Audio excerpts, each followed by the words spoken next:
میرا ایک چھوٹا سا ہوٹل تھا، ایک سنسان جگہ پر جو پوری رات کھلا رہتا۔ روزانہ ایک لڑکی رات کے 3 بجے نقاب میں آتی اور مجھ سے کھانا لے کر چلی جاتی اور کہتی اس کے پیسے کوٹھی والا چودھری دے گا۔ وہ چودھری لڑکیوں سے جسم فروشی کا دھندا کرواتا تھا۔ ایک دن وہ نوجوان لڑکی نہیں آئی۔ اس دن چودھری آیا اور کہنے لگا کھانا پیک کر کے کوٹھی میں دے آؤ۔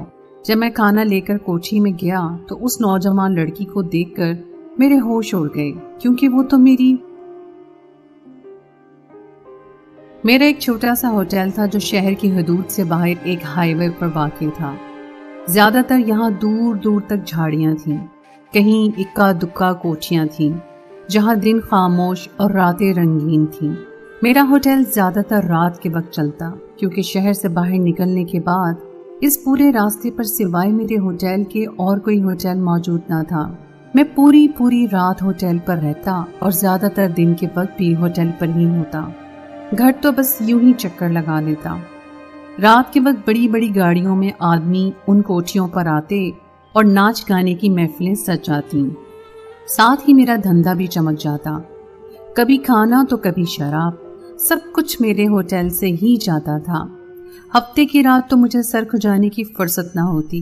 میں اپنی بیوی کو صاف کہہ دیتا کہ وہ ہفتے کی رات سے اتوار کی رات تک اپنی ماں کے گھر چلی جایا کرے۔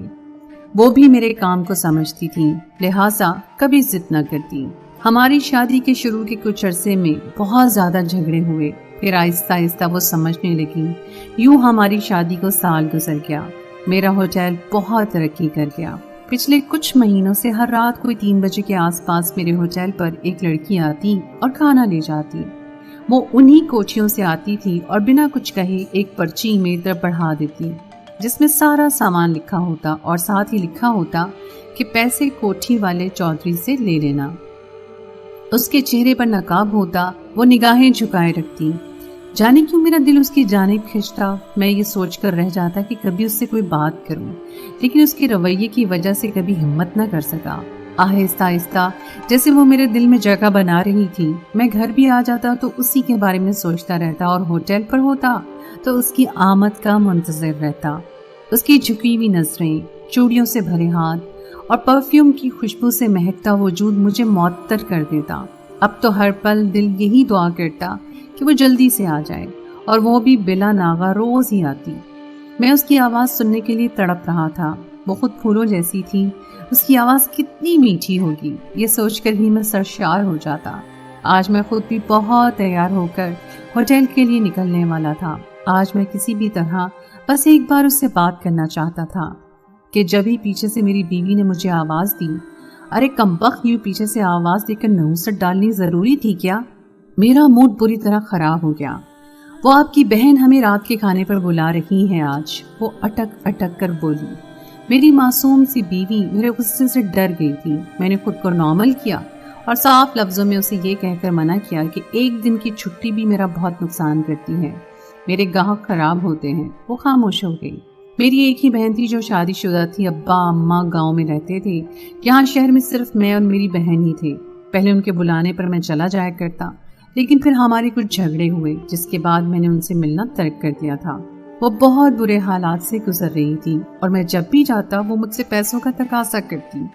شروع میں تو میں اس کی مدد کر دیتا، لیکن پھر مجھے غصہ آنے لگا۔ میں ابا اماں کے خرچے کے لیے گاؤں بھی پیسے بھیجتا، اپنا گھر بھی چلاتا، اور بہن کی ذمہ داری بھی میرے سر آن پڑی تھی۔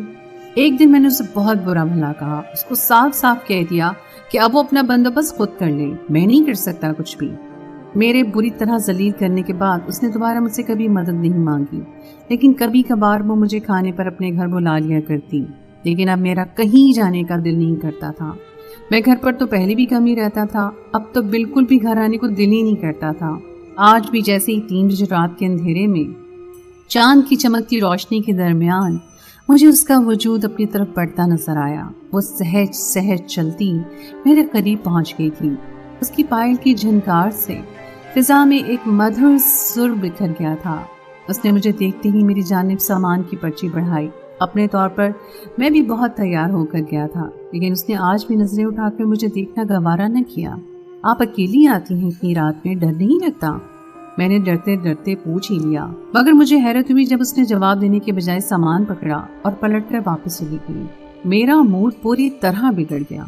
ایسی بھی کیا بے مربتی، کیا ہو جاتا اگر جاتے جاتے جواب ہی دے دیتی؟ مجھے خود پر غصہ آ رہا تھا، میری غیرت پر جیسے کاری ضرب لگی تھی۔ میں نے فیصلہ کر لیا کہ آئندہ میں اسے کوئی بات نہیں کروں گا۔ یوں ہی وقت گزرتا رہا، وہ کچھ دیر کے لیے آتی اور مجھے جینے کی وجہ دے جاتی۔ میری توجہ اپنی بیوی کی طرف بالکل ختم ہو چکی تھی۔ اب میں نظر بھر کے اسے دیکھتا بھی نہیں تھا، وہ بھی کوئی شکایت نہ کرتی۔ میں جتنا وقت گھر پر ہوتا اپنی نیند پوری کرتا اور پھر واپسی کی راہ لیتا۔ آج کی رات میں بہت بے صبری سے اس کا منتظر تھا، کیونکہ 4 بجنے والے تھے اور وہ ابھی تک نہیں آئی تھی۔ ہمیشہ وہ 3 بجے کے آس پاس آ جایا کرتی تھی۔ 4 بجے کے قریب بڑی کوٹھی والا چودھری خود آیا اور کھانا پیک کروا کر کوٹھی پہنچانے کو کہا۔ یوں تو میرے ہوٹل پر 2 ملازم اور بھی تھے، لیکن میں نے خود کھانا پہنچانے کی ٹھانی۔ دل اس بلبل کو دیکھنے کو بےتاب ہوا جا رہا تھا اور آج اسے دیکھنے کے لیے اچھا موقع بھی مل گیا تھا۔ اب تو اس کا چہرہ دیکھنے کی تمنا حد سے زیادہ سوا ہو چکی تھی۔ یہ کھانے کا پارسل اٹھائے کوٹھی پہنچا تو چوکیدار نے مجھے نہ روکا۔ یہاں تو ویسے بھی ہر قسم کے مرد رات بھر آتے جاتے رہتے تھے، شاید وہ مجھے بھی کوئی گاہک سمجھ رہا ہوگا۔ میں نے بھی موقع غنیمت جانا اور فوراً اندر گھس آیا۔ کوٹھی روشنیوں سے منور تھی، موسیقی کی آواز باہر تک آ رہی تھی۔ اندر داخل ہوتے ایک بڑا سا ہال تھا، گھنگرو کی جھنکار اور فضا میں پھیلی مشروب کی بو، رنگ برنگے مرد اور پھولوں کی فرش پر بکھری پتیاں۔ میرے لیے یہ ماحول بالکل نیا تھا۔ مجھے گھبراہٹ ہو رہی تھی۔ ایک نازک حسینہ اپنے جسم کے حصوں کو لچکاتے ہوئے بہت خوبصورت رقص کر رہی تھی۔ اس کی کمر میری جانب جبکہ چہرہ پیسے لٹاتے گاہکوں کی طرف تھا۔ اس کے قد کاٹ سے مجھے اندازہ ہو گیا تھا کہ یہی وہ حسینہ ہے جس کے دیدار کی تڑپ مجھے یہاں تک کھینچ لائی ہے۔ گانے کے بولوں پر رقص کرتی اب وہ گول گول گھوم رہی تھی۔ جیسے ہی میری نظر اس کے چہرے پر پڑی، میری سانس رک گئی، کیونکہ وہ تو میرے ابا اماں گاؤں میں رہتے تھے۔ میں کمانے کے گھر سے شہر آیا تو ساتھ میں اپنی بڑی بہن کو بھی لے کر آیا۔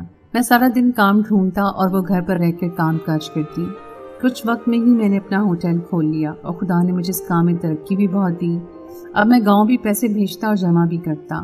ہمارے ایک جاننے والے جو شہر میں رہتے تھے، وہاں سے میری بہن کا رشتہ آیا اور میں نے زیادہ چھان بین کے بغیر ہی اپنی بہن کی شادی کر دی۔ اس کا شوہر کچھ کماتا نہیں تھا، سو اب وہ بہت برے حالات سے گزر رہی تھی۔ میرے ماں باپ میری شادی پر زور دے رہے تھے، کیونکہ بہن کی شادی کے بعد میں اکیلا ہو گیا تھا، لیکن میں شادی نہیں کرنا چاہتا تھا۔ میں نے ماں باپ کو بہت روکا، لیکن پھر بھی وہ میری بہن کے ذریعے سے لڑکیوں کی فوٹو مجھے دکھاتے رہتے۔ ایک دن میری بہن آئی تو ساتھ صوبیہ کی تصویر لائی۔ وہ ایک یتیم لڑکی تھی، اس کے چھوٹے چھوٹے بہن بھائی تھے اور اماں بھی بیمار رہنے لگی تھی۔ مجھے صوبیہ کا رشتہ سمجھ آ گیا۔ وہ دیکھنے میں بھی اچھی تھی اور اس کے آگے پیچھے بھی کوئی نہیں تھا۔ مجھے لگا کہ صوبیہ ہی وہ لڑکی ہے جس کے ساتھ میں شادی کر سکتا ہوں، اور یوں میری اور صوبیہ کی شادی ہو گئی۔ شادی کی پہلی رات وہ دلہن کے روپ میں بہت خوبصورت لگ رہی تھی۔ میں نے اس کی بہت تعریف کی اور پھر اسے تحفہ بھی دیا۔ ہم نے کچھ دیر باتیں کی اور پھر میں تھکن کا کہہ کر سو گیا۔ وہ حیرانی سے مجھے دیکھنے لگی، لیکن کچھ کہہ نہ سکی۔ اگلے دن ہم دونوں گھومنے پھرنے گئے۔ میں نے اسے اچھے سے ہوٹل سے کھانا کھلایا۔ وہ آج بہت خوش تھی۔ گھر آ کر اس نے بہت خوبصورت نائٹی پہنی اور میرے قریب آ کر بیٹھ گئی۔ میں نے پل بھر کو اسے دیکھا اور چینج کرنے کے لیے اٹھ گیا۔ وہ شرماتی ہوئی مجھے دیکھنے لگی۔ اسے میری طرف سے کسی پیش قدمی کا انتظار تھا، لیکن آج بھی میں کپڑے چینج کر کے بستر پر لیٹ گیا۔ میں نے اسے لائٹ آف کرنے کو کہا تو اس کے چہرے کا رنگ پھیکا پڑ گیا۔ پھر وہ لائٹ بند کر کے میرے پاس ہی لیٹ گئی، لیکن میں فوراً ہی سو گیا۔ اگلے دن وہ بہت بجھی سی تھی۔ میں نے اس کے موڈ کو نظر انداز کیا۔ میں اسے شام میں پھر باہر لے گیا، لیکن آج وہ باہر جا کر بھی خوش نہیں تھی۔ واپسی میں میں نے اسے اس کی اماں کے گھر یہ کہہ کر چھوڑ دیا کہ کچھ دن اماں کے پاس رہ جاؤ۔ مجھے دیکھتی رہی پر کچھ نہ بولی۔ وہ میرے ساتھ واپس آنا چاہتی تھی، لیکن میں اسے چھوڑ آیا۔ ایک ہفتے بعد وہ خود ہی واپس آ گئی۔ اب وہ مجھ سے شکوہ کر رہی تھی کہ میں نے اسے وہاں کیوں چھوڑ دیا۔ میں نے کوئی جواب نہ دیا۔ اب میں ہر رات ہوٹل پر گزار کر صبح واپس آتا اور رات ہی سو جاتا۔ وہ مجھ سے خائف ہونے لگی تھی۔ اب ہمارے چھوٹے موٹے جھگڑے ہونے لگے تھے۔ وہ آہستہ آہستہ اپنے جذبات کا اظہار کرنے لگی تھی۔ اس کے لیے اپنے جذبات پر قابو پانا مشکل ہو گیا تھا۔ جب بھی وہ بے چین ہونے لگتی، میری قربت کے لیے تڑپتی، لیکن میں کسی نہ کسی بہانے سے اسے دور ہو جاتا۔ بہت دنوں تک یہ سلسلہ یوں ہی چلتا رہا۔ ایک دن اس نے میری بہن سے اس بارے میں بات کی. میں جیسے ہی گھر پہنچا میری بہن نے مجھ سے اس رویے کی وجہ پوچھی. اس کے منہ سے یہ سن کر میرا غصے سے برا حال ہو گیا اور میں نے اس کے سامنے صوبیہ کو خوب مارا. میری بہن مجھے روکتی رہی لیکن میں نے اتنی آسانی سے صوبیہ کو نہ بخشا. میری بہن اپنے گھر واپس چلی گئی اور صوبیہ زخمی وجود کے ساتھ بستر پر پڑی رہی. وہ سمجھ گئی تھی کہ میرے ساتھ کوئی مسئلہ ہے. باتوں باتوں میں اس نے مجھ سے پوچھنا چاہا لیکن میں نے اسے جھڑک دیا. اب وہ مجھے ڈاکٹر کے پاس لے جانا چاہتی تھی. میں نے اسے صاف انکار کر دیا اور جتا دیا کہ مجھے کوئی مسئلہ نہیں ہے. جب میرا دل چاہے گا میں تعلق قائم کر لوں گا. اب اس نے کہنا چھوڑ دیا تھا. ایک دن وہ میرے ساتھ میرے ہوٹل گئی تھی. اسے ویرانے میں کوٹھیاں دیکھ کر بہت حیرت ہو رہی تھی. جب میں نے اسے سرسری سا بتا دیا کہ یہ کوٹھیاں یہاں کیوں ہیں، میں نہیں جانتا تھا کہ میں خود اپنے لیے گڑھا کھود رہا ہوں. بظاہر وہ یوں ہی مجھ سے پوچھتی جا رہی تھی اور میں جواب دیتا جا رہا تھا. مجھے نہیں پتا تھا کہ اس کے دل میں کیا چل رہا ہے. آج اسے یہاں گھنگرو باندھے اپنے جسم کی نمائش کرتے دیکھ کر جیسے میں کسی پاتال میں جا گرا تھا. وہ بھی مجھے دیکھ چکی تھی لیکن اس کے دھن پر تھرکتے جسم میں کوئی فرق نہ آیا تھا. وہ اب بھی مدہوش ہو کر ناچ رہی تھی. غیر مرد اس پر پیسہ لٹا رہے تھے. بارش کی طرح وہ پیسوں میں نہا رہی تھی. میں لڑکھڑاتے قدموں سے باہر نکل آیا تھا. مجھ میں اتنی بھی سکت نہیں رہی تھی کہ میں جا کر اسے روکتا یا کھینچ کر وہاں سے نکال لاتا. مجھے نہیں معلوم میں کس طرح گھر پہنچا اور بستر پہ گر گیا. میرے دماغ کی رگ پھٹنے والی تھی. میں دوا لے کر سو گیا. جب آنکھ کھلی تو کچن سے کھٹ پٹ کی آوازیں آ رہی تھیں. میں تیزی سے کچن میں گیا. صوبیہ معمول کی طرح میرے لیے کھانا پکانے میں مصروف تھی. میں نے گدی سے پکڑ کر اسے کھینچا، بستر پر لا پھینکا. وہ عجیب سی نظروں سے مجھے دیکھ رہی تھی. کیا ہو گیا ہے آپ کو؟ وہ مجھ سے ایسے پوچھی تھی جیسے کچھ ہوا ہی نہ ہو. کیوں کیا تو نے ایسا؟ شرم نہ آئی تجھے؟ اتنا بڑا دھوکہ کیا میرے ساتھ. میں اس کو تھپڑ مارتا جا رہا تھا اور وہ بڑے آرام سے مجھ سے پٹ رہی تھی. جب میں مار مار کر تھک گیا تو وہ خود ہی اٹھ کر میرے لیے پانی کا گلاس لے آئی. میں نے اس کے منہ پر تھوک دیا. وہ میرے سامنے ہی بیٹھ گئی. آہستہ آہستہ وہ مجھے سنانے لگی. جب شادی کے شروع میں تم نے مجھ پر نظر نہ ڈالی تو مجھے لگا کہ تم کچھ وقت چاہتے ہو. پھر بھی مجھے حیرت تھی کہ کوئی مرد اتنا کیسے خود پر قابو پا سکتا ہے. پھر دھیرے دھیرے مجھے یقین ہوتا چلا گیا کہ تم مرد نہیں ہو. پہلے میں نے سوچا کہ میں تمہارا علاج کرواؤں گی لیکن تم نہ مانے. میں نے دن رات تمہارے لیے دعائیں کی کہ کسی طرح تم مان جاؤ لیکن تم نے مجھے ہمیشہ مار پیٹ سے اور ڈرا دھمکا کر خاموش کروا دیا. میں چپ رہی کیونکہ تم میرے گھر کا خرچہ بھی اٹھا رہے تھے اور میں صرف اپنے جذبات کی تسکین کی خاطر اپنے بہن بھائیوں کی زندگی واپس پہلے جیسی نہیں کر سکتی تھی. لیکن پھر تم نے اپنی بہن کے ساتھ ساتھ میرے گھر کا خرچہ بھی بند کر دیا جبکہ تم خوب کما رہے تھے. میرے پاس تمہارے ساتھ رہنے کی کوئی وجہ نہیں تھی. میرا دل باغی ہو گیا تھا لیکن اماں نے مجھے رخصتی کے وقت صاف لفظوں میں جتا دیا تھا کہ میری واپسی کا کوئی راستہ نہیں ہے. مجھے تمہارے ساتھ ہی جینا ہے اور یہی مرنا ہے. میں نے بہت دفعہ اماں کو اپنی بنجر زندگی کے بارے میں بتانا چاہا لیکن وہ سننا ہی نہیں چاہتی تھی. پھر میں آپ کے ساتھ ہوٹل گئی اور وہاں بڑی بڑی کوٹھیاں دیکھ کر حیران رہ گئی. اور جب آپ نے بتایا کہ یہاں سب اپنی پیاس بجھانے آتے ہیں تو میرا دل مچلنے لگا. میں بھی تو پیاسی تھی. مجھے بھی اپنی وجود پر ٹھنڈی بارش چاہیے تھی جس سے میری گرمی مٹ سکتی. آپ تو زیادہ وقت ہوٹل پہ ہی رہتے ہیں، خاص کر کے رات کو. بس اپنی تڑپ سے مجبور ہو کر ایک روز میں بھی آپ کے پیچھے چل پڑی. سب سے پہلی کوٹھی پر اندر چلی گئی. مجھے کسی نے نہ روکا. اندر جاتی مجھے لگا جیسے میں کسی طلسماتی دنیا میں آ گئی ہوں. روشنیوں کی اس چکا چوند میں چودھری صاحب کی نظر مجھ پر پڑی تو وہ مجھے اپنے ساتھ اپنے کمرہ خاص میں لے گئے. وہ میرے بارے میں سب کچھ جاننا چاہتے تھے لیکن میں نے انہیں کچھ نہ بتایا سوائے اس کی کہ میں اپنی بنجر زندگی کو خوشنما بنانا چاہتی ہوں. یہ سنتے ہی چودھری صاحب نے دروازہ بند کیا اور میری ہر خواہش کو پوری طرح مکمل کر دیا. میں اپنا ادھورا پن ختم ہونے پر بہت خوش تھی. بس ایک ڈر تھا کہ تم کبھی یہ سچ جان نہ لو. اس لیے میں ہر رات تمہارے ہوٹل آتی اور تمہیں دیکھ کر مجھے تسلی ہو جاتی. اب صرف چودھری صاحب ہی نہیں اور بھی بہت لوگ تھے جو میری تعریفیں کرتے، میرے وجود پر فوار کی طرح برستے اور میرے جذبات کو ٹھنڈا کرتے. مجھے پیسے کی کمی نہ رہی. اب میں اماں کے گھر کا خرچہ بھی بہت اچھے سے چلا رہی تھی. اماں نے کبھی نہیں پوچھا کہ اتنا پیسہ کہاں سے آ رہا ہے. وہ بس مجھے اسی طرح گھر چلانے کے لیے کہتی. میں نے محسوس کیا کہ اب میں جب بھی ہوٹل آتی تم مجھ میں دلچسپی لیتے تھے. میں تمہیں چیک کرنے آتی تھی.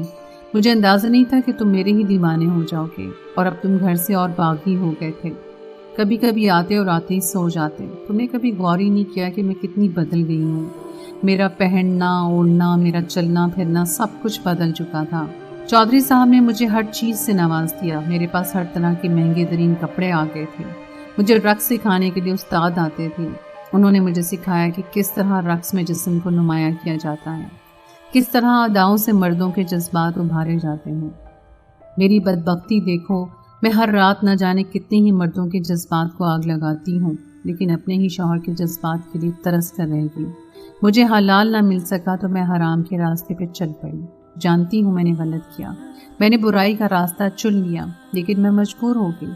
اور جب پہلی بار چودھری صاحب نے مجھے اپنے بستر پر لٹایا اور مجھے اپنی مردانگی دکھائی تو میں جیسے ٹوٹ سی گئی۔ ایک نشہ سا تھا، ایک لذت، ایک سکون، اور پھر مجھے اس لذت کی اتنی عادت ہوگی کہ میرے لیے پلٹنا ممکن نہیں رہا۔ اب واپسی کا کوئی راستہ نہیں ہے۔ میرے بدن کو تھرکنے کی عادت ہو گئی ہے۔ مجھے ہر رات ایک نئے مرد کی عادت ہو گئی ہے جو اب ختم نہیں ہو سکتی۔ میری اماں کو بھی اندازہ ہو گیا تھا کہ میں پہلے جیسی نہیں رہی ہوں، اور پھر ایک دن میں نے انہیں سب کچھ بتا دیا۔ وہ حالات کی ماری ایک مجبور بیوہ عورت، اس لیے انہوں نے مجھے نہیں روکا، بلکہ اب وہ بہانے سے مجھ سے مزید پیسوں کا تقاضا کرتی ہیں۔ میں تمہاری بہن کی بھی مدد کرنے لگی۔ تم بہت بے حس انسان نکلی۔ تم نے جان بوجھ کر میری زندگی برباد کی اور اپنی سگی بہن کو بھی بے آسرا کر دیا۔ میں تمہاری بہن کو اتنا پیسہ دینے لگی کہ وہ کبھی مجھ سے کچھ پوچھ ہی نہ سکے۔ بہت دفعہ وہ میری غیر موجودگی میں گھر آئی، لیکن خاموش رہی، کیونکہ سب خود غرض بن چکے ہیں۔ میں، میری اماں، تمہاری بہن اور سب سے بڑھ کر تم نے میری یتیمی کا فائدہ اٹھایا اور مجھے اپنی نوکرانی بنا کر رکھ لیا۔ وہ اپنی بات پوری کر کے چپ ہو گئی۔ مجھ پر تو قیامت آ چکی تھی۔ میری بیوی کس طرح مجھے دھوکہ دینے کے بعد آئینہ دکھا رہی تھی جس میں میرا اپنا عکس ہی گدلا تھا۔ گھر میں سناٹے بولنے لگے تھے، ایک دوسرے کے سامنے بیٹھے بیٹھے یوں ہی رات ہو گئی۔ میں نے اٹھ کر تیاری پکڑی اور میں واپس ہوٹل آ گیا۔ میں نے صوفیہ کو کچھ بھی نہیں کہا تھا، کچھ کہنے کے لیے تھا ہی نہیں۔ جب میں ہی مکمل نہیں تھا تو اس کا کیا قصور تھا؟ اس نے وہی کیا جو کوئی بھی عورت اپنے شوہر سے چاہتی ہے۔ مجھے اب اس پر غصہ نہیں آ رہا تھا۔ وہ خوش رہنے لگی تھی، بہت خوش۔ آج میں نے اسے غور سے دیکھا تھا، بہت دنوں کے بعد۔ اس کا رنگ نکھر گیا تھا، اس کے جسم بھی بھرا بھرا سا ہو گیا تھا۔ اس کے ہاتھ میں چوڑیاں تھیں، یہ وہی چوڑیاں تھیں جس پر میں دل ہارا تھا۔ کتنا بے وقوف تھا میں۔ وہ میرے سامنے میرے گھر میں ہی تھی اور میں رات کے آخری پہر ہوٹل پر اس کے دیدار کے لیے تڑپتا تھا۔ اگر وہ صوبیہ نہ ہوتی، کوئی اور بھی ہوتی، تو تب بھی میں صرف اسے دیکھ ہی سکتا تھا، کیونکہ میں مرد نہیں تھا۔ میں ایک نام مرد تھا جو کسی عورت کو مطمئن نہیں کر سکتا تھا۔ تو کیا ہوا؟ اگر وہ صوبیہ تھی تو رات کے 3 بجنے والے تھے، آج مجھے کسی کا انتظار نہیں تھا۔ میں جانتا تھا میری بیوی کہاں ہے، میں اسے روک نہیں سکتا تھا، کیونکہ میں اس کی سب سے بڑی ضرورت پوری نہیں کر سکتا تھا۔ آج بنگلے سے موسیقی کی آواز ہوٹل تک آ رہی تھی۔ لگتا تھا جیسے کوئی گھنگرو باندھے مدہوشی میں رقص کر رہا ہو۔ میں جانتا تھا وہ صوبیہ ہے، لیکن مجھے اب زندگی بھر انجان بن کر ہی رہنا تھا۔ شاید یہی میری سزا تھی کہ میں انجان بنا رہتا۔ اس نے میرا عیب قبول کر لیا تھا، مجھے بھی اب اسے قبول کرنا تھا اس کے عیبوں کے ساتھ۔ صبح ہونے والی تھی، وہ آج نہیں آئی تھی۔ جب میں گھر آیا تو وہ مجھ سے پہلے گھر پہنچ چکی تھی۔ آج وہ تیار تھی، بالکل ویسے ہی تیار جیسے وہ میرے ہوٹل پر آیا کرتی تھی۔ اس نے مجھے پکڑ کر ایک طرف بٹھایا اور ہلکی آواز میں موسیقی لگا کر گھنگرو باندھ دیے۔ آج وہ میرے لیے ناچ رہی تھی، میرے سامنے اپنے رقص کے جلوے بکھیر رہی تھی۔ میں یکٹک اس سے دیکھے جا رہا تھا۔ وہ ناچتے ناچتے میرے قدموں میں آ کر گری۔ میں نے جیب سے کچھ نوٹ نکال کر اس پر وار دیے۔ وہ سر اٹھا کر مجھے دیکھنے لگی۔ میں مسکرا دیا۔ ہمارا رشتہ ادھورا ہو کر بھی آج مکمل ہو گیا تھا۔ میں نے اسے طلاق دے دی تھی، لیکن گھر سے جانے کو نہ کہا۔ اب میں اس کا گاہک تھا اور وہ میری محبوبہ۔ تو دوستو، یہ تھی ہماری آج کی کہانی۔ امید ہے ہماری آج کی کہانی آپ کو پسند آئی ہوگی۔ کہانی اچھی لگے اور اس کے بارے میں آپ کوئی بھی کامنٹ کرنا چاہیں تو ہمارے کامنٹ سیکشن میں ضرور کیجیے۔ ہمارے چینل کو اگر آپ نے سبسکرائب نہیں کیا تو اس کو کر لیجیے، اور اگلی کہانی تک کے لیے مجھے اجازت دیں۔ اللہ حافظ۔